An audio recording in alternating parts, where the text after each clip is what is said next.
Hi, I'm John Davis, and this is MotorWeek.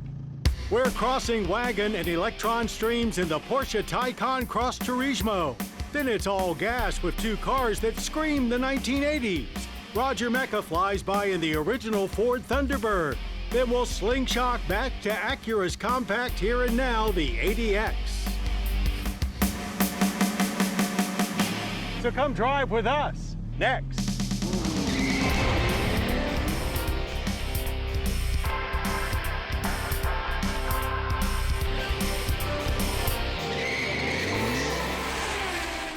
MotorWeek, 45 years steering you in the right direction.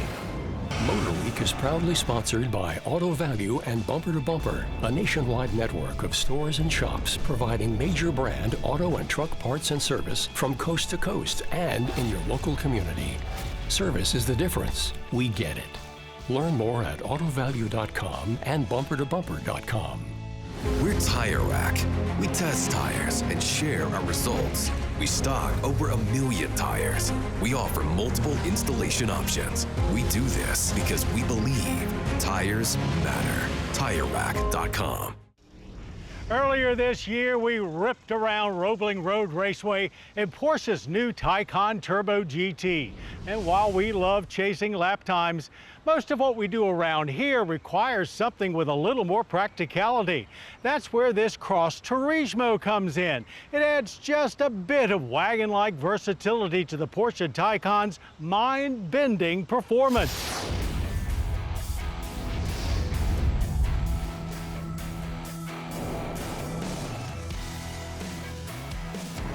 If you had told someone 20 years ago that you were taking your all-electric Porsche station wagon out for a spin, they would have thought you were crazy.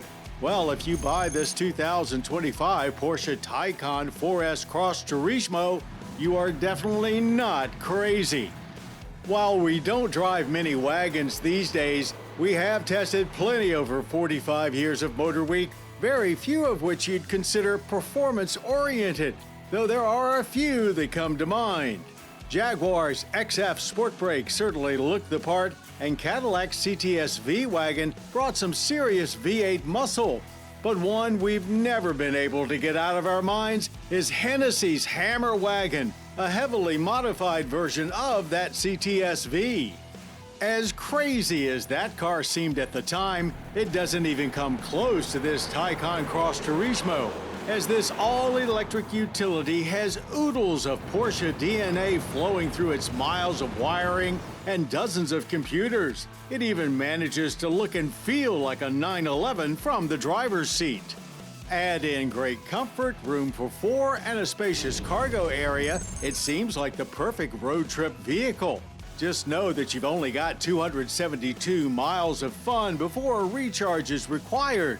That's the official rating of this 4S with its 105 kilowatt-hour performance battery plus, though we saw much more than that in our driving loop, on pace for well over 300 miles. Improved charging for 25 means the Taycan can now get to 80% in as little as 18 minutes with 320 kilowatt DC fast charging. It looks unmistakably Porsche, the type of wagon-like utility vehicle you'd expect them to make. Updates for 25 include new front and rear fascias, along with lighting upgrades and more color choices. This being the Cross Turismo, not a Sport Turismo, means there is some black trim around the wheel arches and lower body to lend a bit of an off-road flair. All Cross Turismos feature dual-motor all-wheel drive, getting the same upgraded rear motor as all 25 Taycans, with total power output now ranging from 429 to 938 horsepower. This 4S falls in between with 590 horsepower and 523 pound-feet of torque. At our Mason-Dixon test track, that translated to blasting to 60 in just 3.2 seconds. Launch control with overboost enables full power and delivers roller coaster-like propulsion off the line. But unlike the Turbo GT we tested earlier this year, the 4S didn't maintain that high level of thrust through the whole quarter mile, as it seemed to taper off once we got over 70 miles per hour.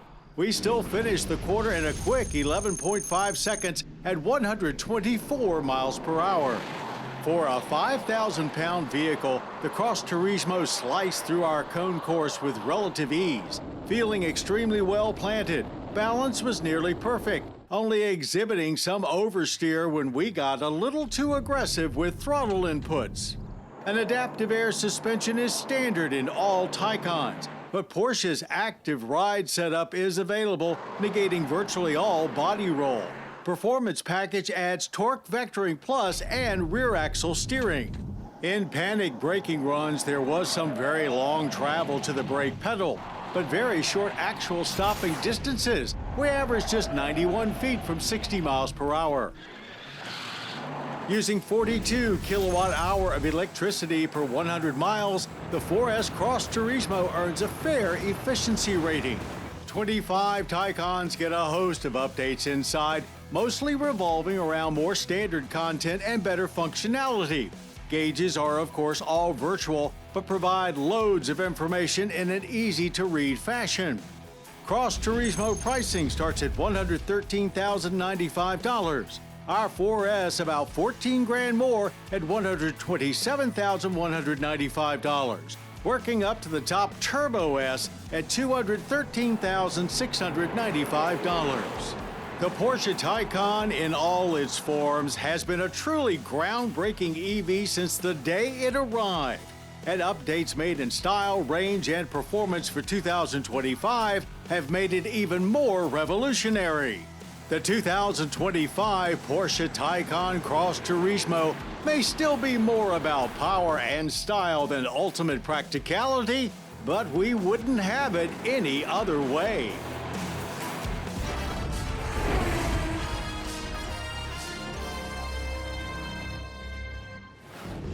The 1955 Ford Thunderbird. It wasn't just a car, it was a statement. Born out of the heat of a crosstown rivalry and shaped by America's love affair for the automobile, it was Ford's answer to the Chevrolet Corvette. But with a twist. Sleek, fast, and comfortable, the Thunderbird became a fixture of Ford's stable for over 40 years. And as our own Roger Mecca discovered, this was one bird that could really fly.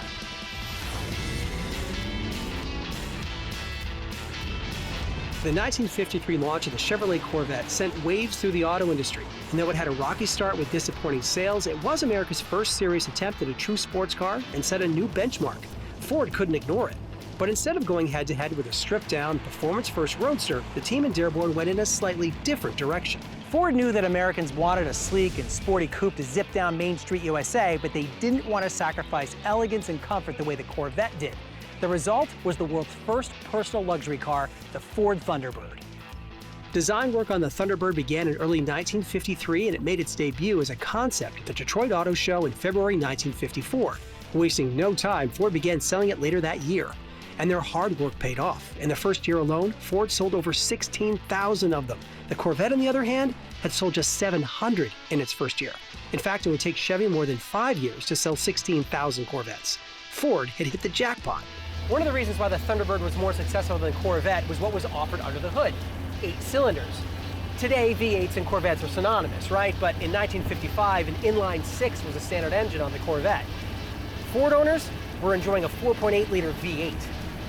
The T-Bird had other refinements and luxurious offerings that customers loved, like power windows and seats, a weatherproof removable hardtop, a larger cabin, full leather seats, and a more refined and elegant presentation overall, from the doors to the dash.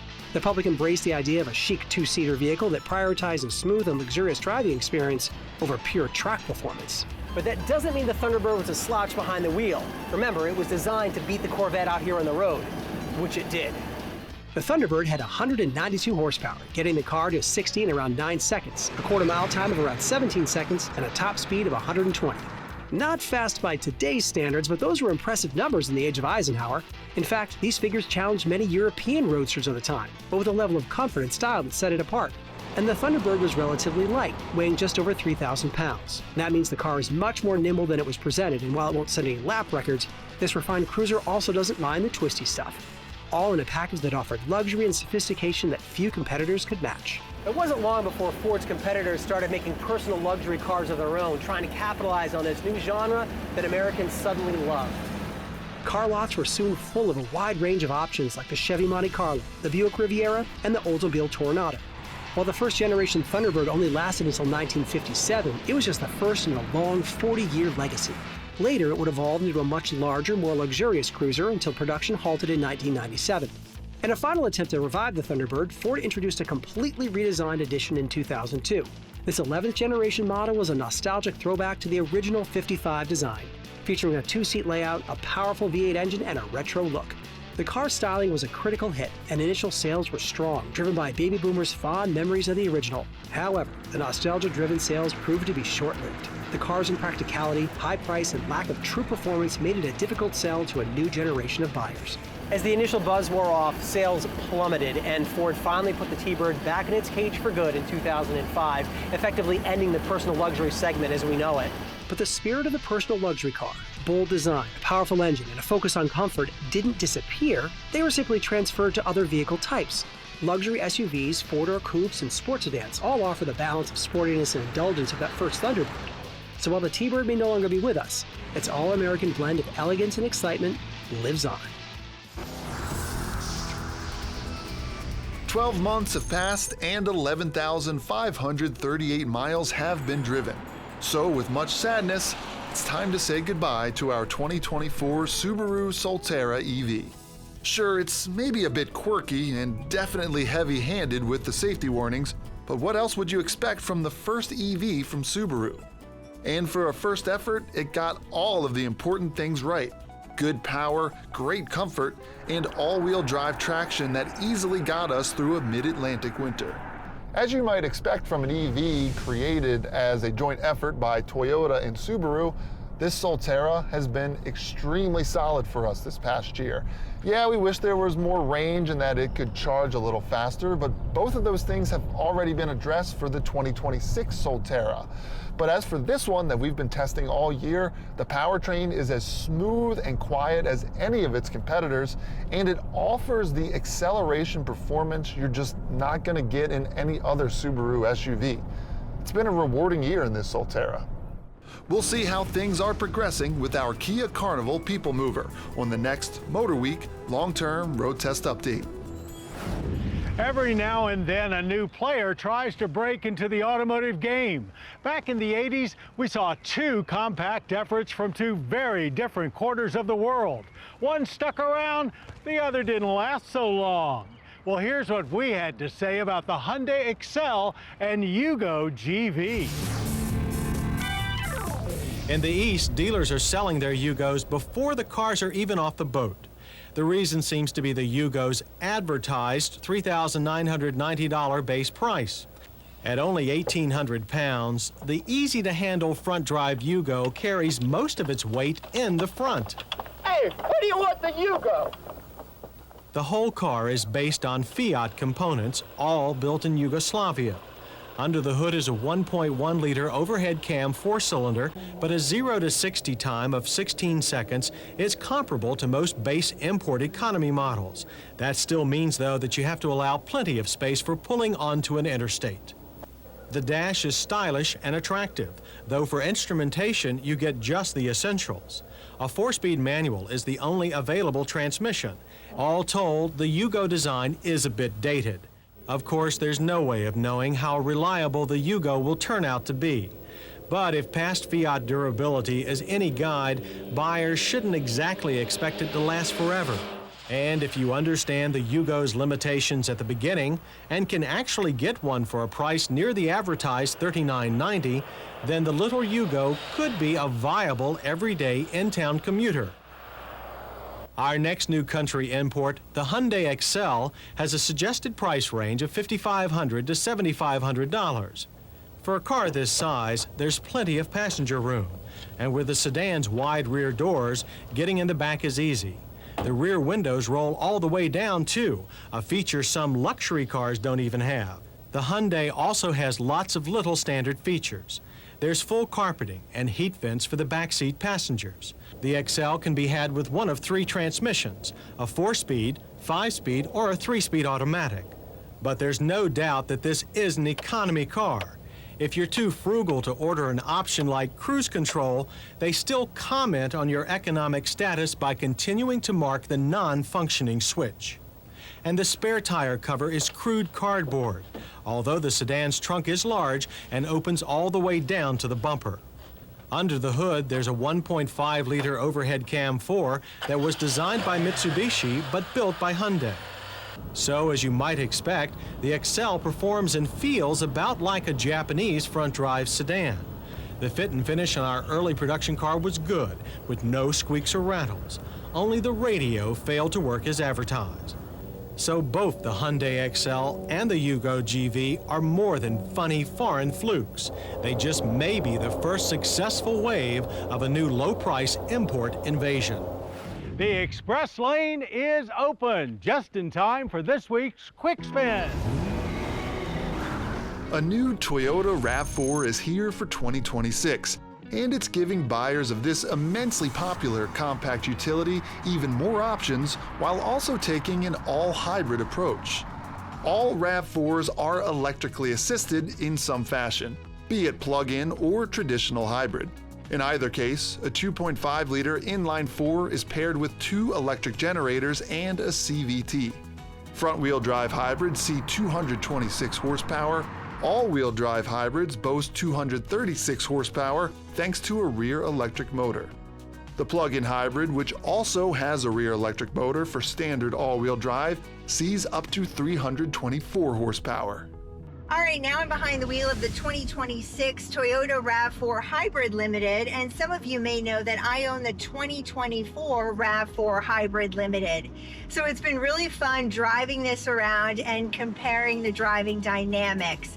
And for 2026, the RAV4 gets more power in the hybrid limited version, 236 horsepower, compared to the 5th gen that I own, which delivers 219 horsepower. So it's nice to have that power boost. Overall, it's a comfortable ride. I don't feel like a lot has changed from the previous gen, and that's a good thing. Why mess with a good thing? The cabin has been improved too, rocking Toyota's latest audio multimedia system.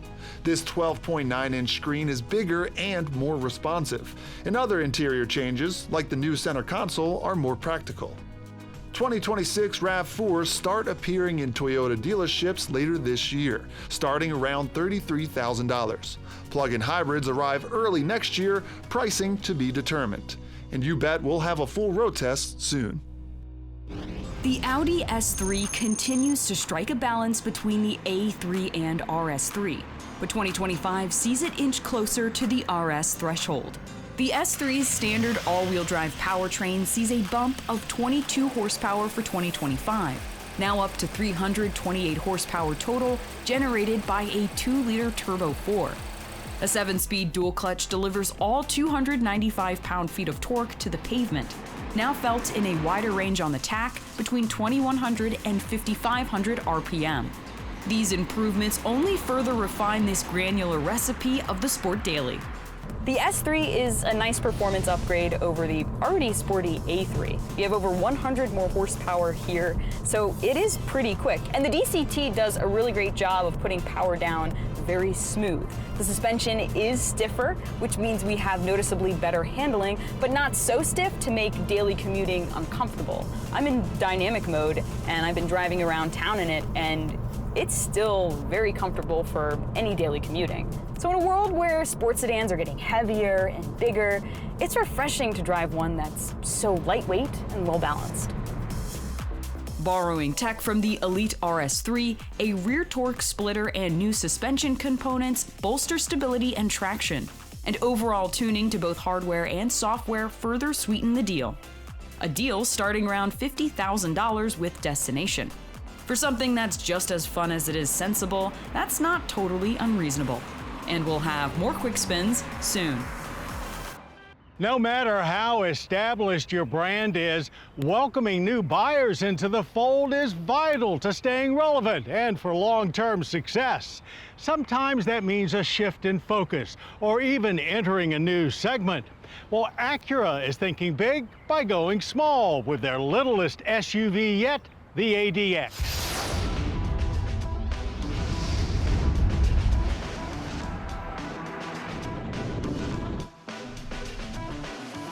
These days, you're not serious about attracting entry-level buyers if you don't have at least one subcompact size SUV in your lineup.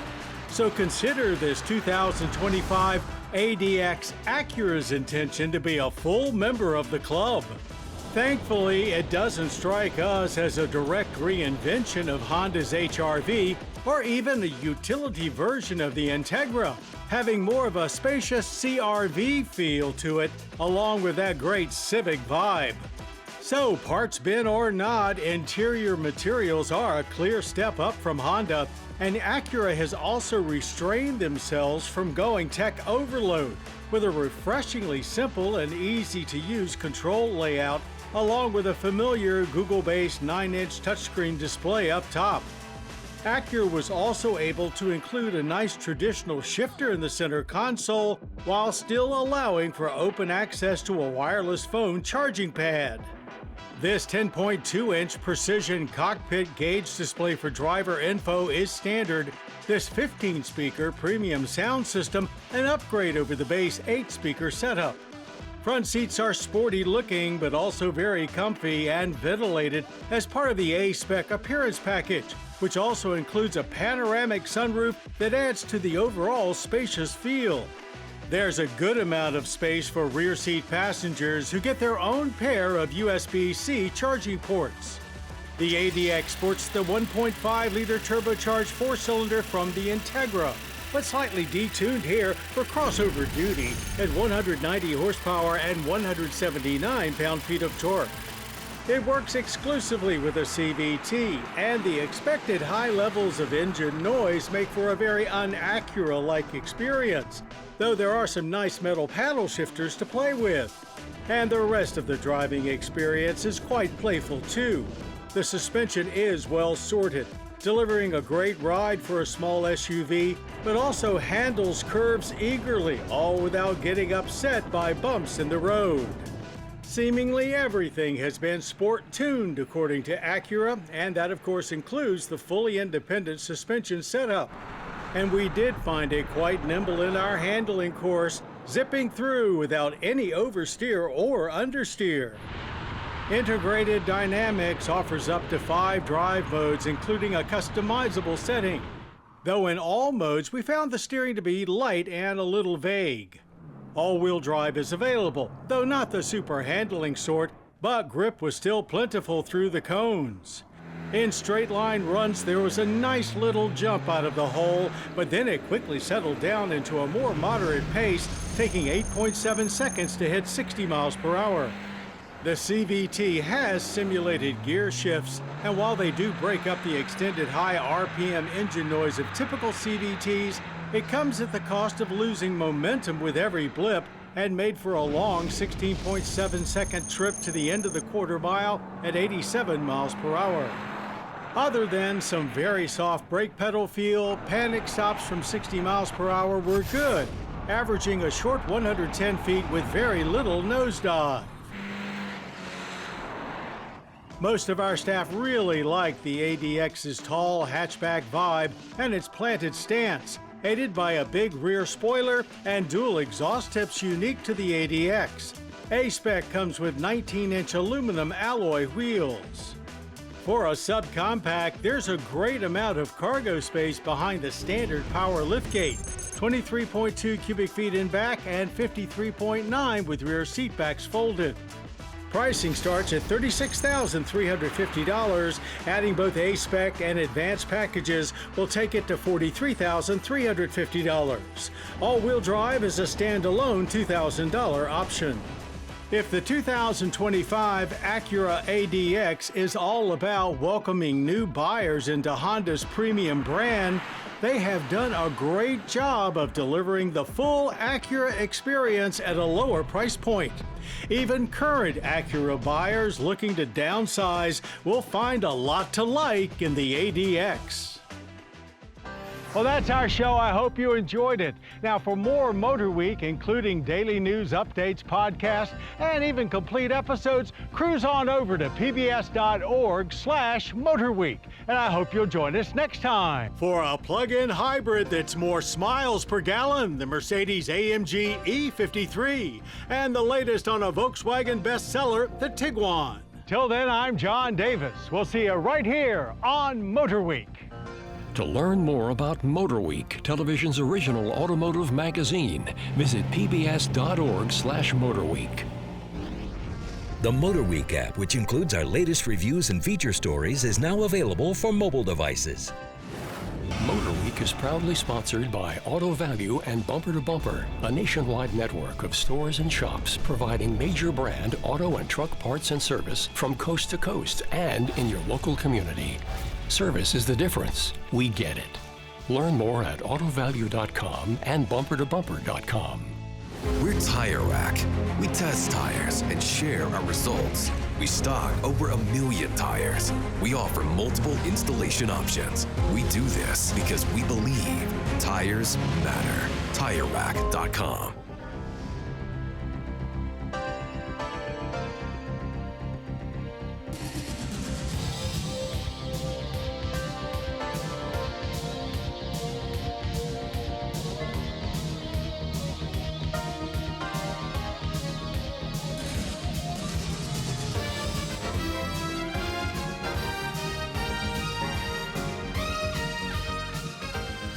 This program was produced by Maryland Public Television, which is solely responsible for its content.